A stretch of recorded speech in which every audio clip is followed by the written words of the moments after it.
Assalamualaikum warahmatullahi wabarakatuh. Kepada Bapak Heri Nurdianto dan teman-teman sekalian, pada malam ini kita akan melakukan presentasi mengenai website dalam berbagai generasi. Izinkan saya untuk memperkenalkan diri saya. Saya Muhammad Abian Akbar dengan NIM 22811334060 dan rekan-rekan saya. Baik, saya Finandia Wahyu Ramadhani dengan NIM belakang 005. Saya Grace Beatrice Patricia Manurung dengan NIM 28113344046. Baik, untuk presentator dipersilakan untuk memulai penyampaian materinya. Oke, baik. Yang pertama yaitu kita masuk ke web 1.0. Web 1.0 merujuk pada tahap awal dari World Wide Web yang ditandai dengan halaman web statis, makrum HTML, dasar, dan interaksi pengguna yang terbatas. Ini muncul pada tahun 1980-an dan semakin populer sepanjang tahun sampai 1990-an. Selama era ini, situs web utamanya bersifat informatif, berfungsi sebagai brosur digital atau repository konten. Lanjut. Selanjutnya yaitu ada kunci dari web 1.0 meliputi yang pertama yaitu ada konten statis. Situs web terutama terdiri dari halaman statis dengan teks, gambar, dan hyperlink.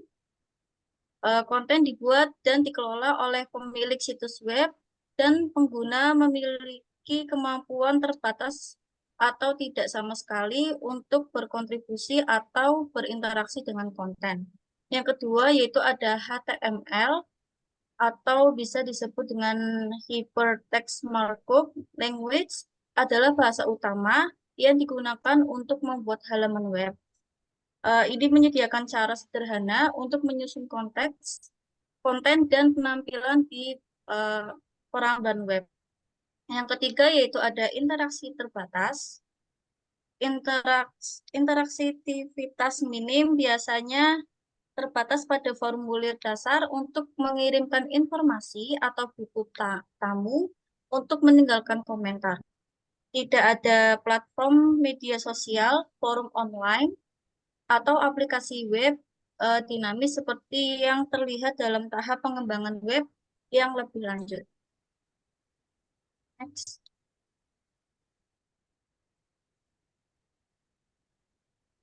Oke, yang keempat yaitu ada Internet dial-up.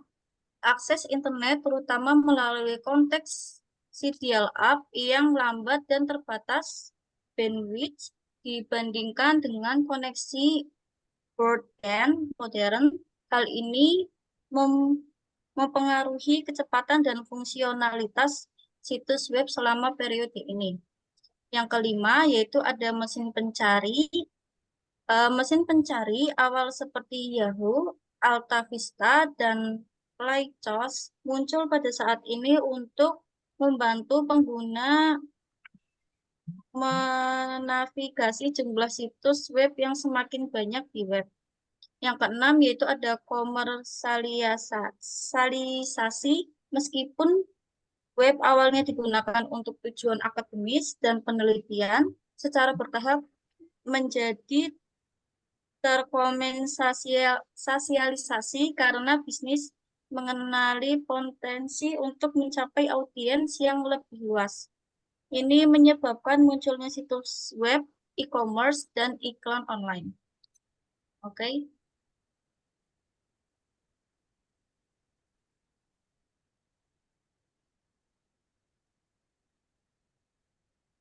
Oke, habis itu ada web 2.0.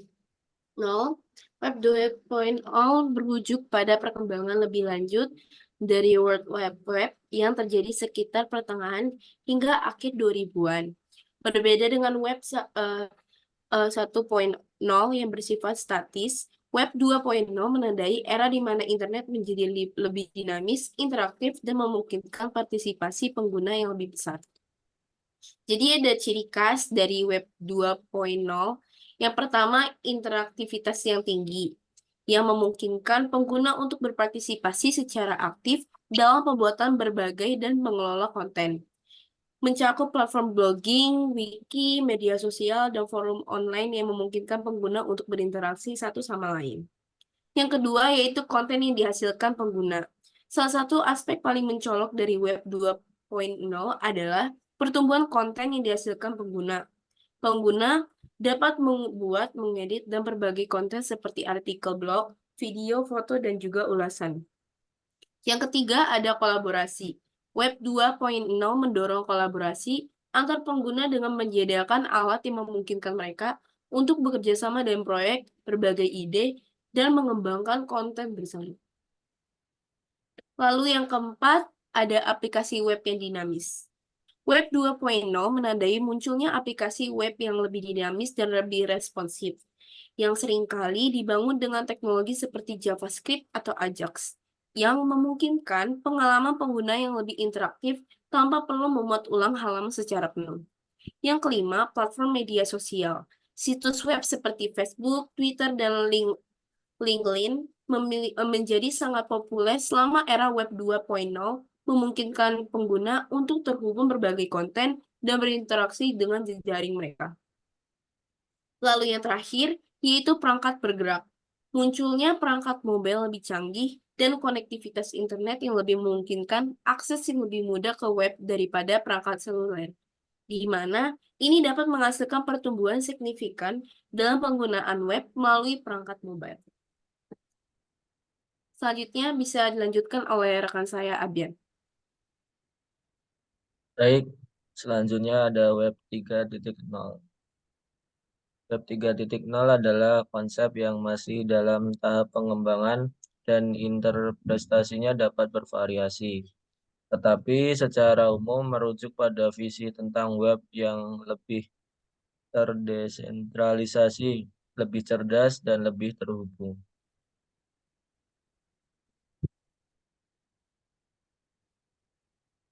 Karakteristik Web 3.0. Yang pertama, desentralisasi. Web 3.0 bertujuan untuk mengurangi ketergantungan pada server pusat dan otoritas tunggal dengan mendorong struktur yang lebih terdesentralisasi. Ini dapat dicapai melalui teknologi seperti blockchain, di mana data disimpan secara terdistribusi di banyak mode jaringan. Yang kedua, semantik. Web 3.0 diharapkan memiliki kemampuan untuk memahami konten secara lebih mendalam, baik dari segi konteks maupun makna. Hal ini memungkinkan mesin untuk menyajikan informasi dengan cara yang lebih intuitif dan personal, seperti pencarian yang lebih akurat dan rekomendasi yang lebih relevan. Dan yang terakhir, yang ketiga, konektivitas yang lebih besar. Web 3.0 dirancang untuk memungkinkan koneksi yang lebih erat antara berbagai jenis data, perangkat, dan aplikasi. Ini menciptakan ekosistem yang lebih terintegrasi, di mana informasi dapat mengalir secara bebas antara berbagai platform dan layanan.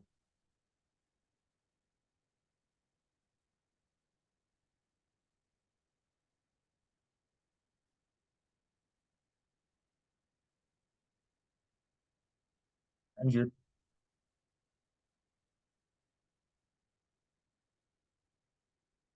Dan yang selanjutnya, privasi dan keamanan yang ditingkatkan. Dengan peningkatan kesadaran tentang privasi data, Web 3.0 menekankan pada solusi yang memberikan kontrol yang lebih besar kepada pengguna atas data pribadi mereka. Teknologi enkripsi dan identitas digital yang aman menjadi bagian penting dari infrastruktur web ini. Yang selanjutnya, kecerdasan buatan atau AI. Web 3.0 memanfaatkan kemajuan dalam bidang kecerdasan buatan untuk meningkatkan pengalaman pengguna dan mengotomatisasi proses seperti analisis data, personalisasi konten, dan interaksi antarmuka. Yang selanjutnya, realitas terhubung. Web 3.0 mengintegrasikan teknologi realitas virtual atau VR dan realitas diperpanjang atau AR dengan web, menciptakan pengalaman yang lebih intensif dan terhubung di mana pengguna dapat berinteraksi dengan dunia digital dan fisik secara bersamaan.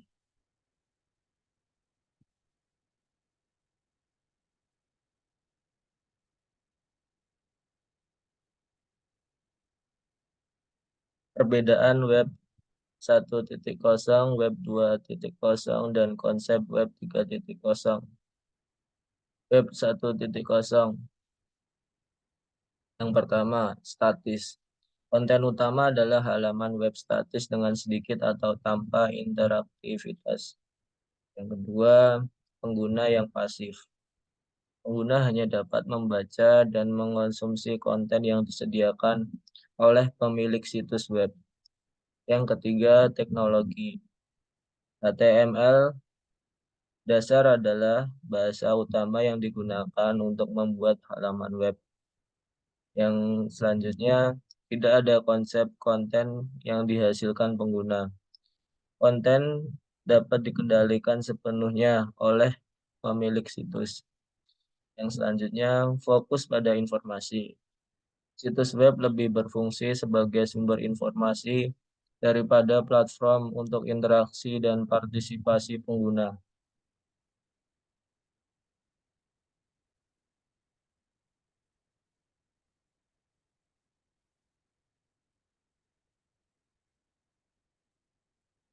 Lanjut. Baru yang web 2.0, yang pertama interaktif. Situs web menjadi lebih interaktif dengan pengguna dapat berpartisipasi aktif melalui komentar, berbagi, dan berkontribusi konten. Yang kedua, konten yang dihasilkan pengguna. Pengguna dapat membuat, mengedit, dan berbagai konten seperti blog, video, dan foto. Yang ketiga yaitu munculnya media sosial, platform seperti Facebook, Twitter, dan YouTube untuk memungkinkan pengguna untuk terhubung, berbagi, dan berinteraksi dengan jaringan mereka. Kolaborasi. Web 2.0 memfasilitasi kolaborasi antar pengguna dalam pengembangan konten dan proyek bersama. Dan yang terakhir, aplikasi web yang dinamis. Munculnya teknologi seperti JavaScript dan Ajax memungkinkan pengalaman penggunaan yang lebih dinamis tanpa perlu memuat ulang halaman secara penuh. Selanjutnya dibacakan oleh rekan saya, Finandia.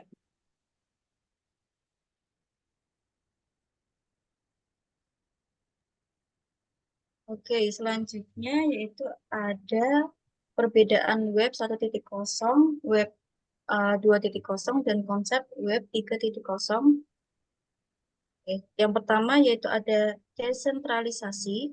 Visi web 3.0 adalah menuju internet yang lebih terdesentralisasi di mana kekuasaan dan kontrol tidak terpusat pada pihak tertentu.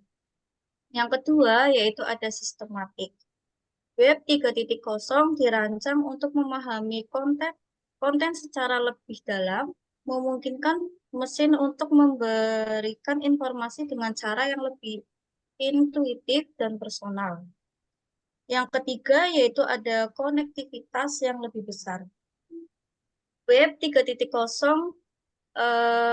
berupaya untuk menciptakan ekosistem yang lebih terintegrasi di mana informasi dapat mengalir secara lebih bebas antara berbagai platform dan layanan. Yang keempat, yaitu ada kecerdasan buatan atau bisa disebut dengan AI. Web 3.0 memanfaatkan kemajuan dalam kecerdasan buatan untuk meningkatkan pengalaman pengguna dan mengotomatisasi proses seperti analisis data dan personalisasi konten. Selanjutnya itu ada fokus pada privasi dan keamanan. Terdapat penekanan pada privasi data dan teknologi keamanan yang lebih kuat dalam infrastruktur Web 3.0. Selanjutnya, yaitu ada pengguna teknologi realitas terhubung.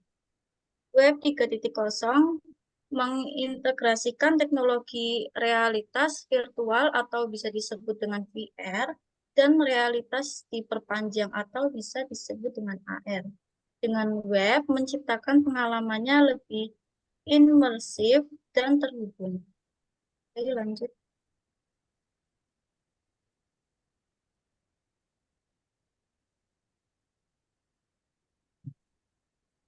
Baik, itu tadi presentasi dari kelompok 3.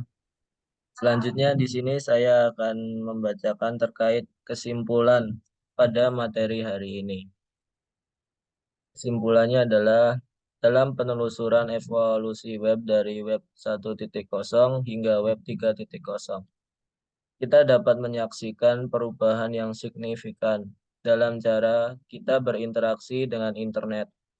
Dari web yang statis menjadi web yang interaktif dan cerdas, perkembangan teknologi telah mengubah cara kita dalam mengakses informasi, berkolaborasi, dan berinteraksi secara online. Dengan visi Web 3.0 sebagai panduan, masa depan internet tampak menjanjikan, membawa inovasi yang lebih besar dan koneksi yang lebih dalam di era digital yang terus berkembang. Baik, cukup sekian presentasi dari kelompok kami. Jika ada salah kata mohon dimaafkan. Wassalamualaikum warahmatullahi wabarakatuh.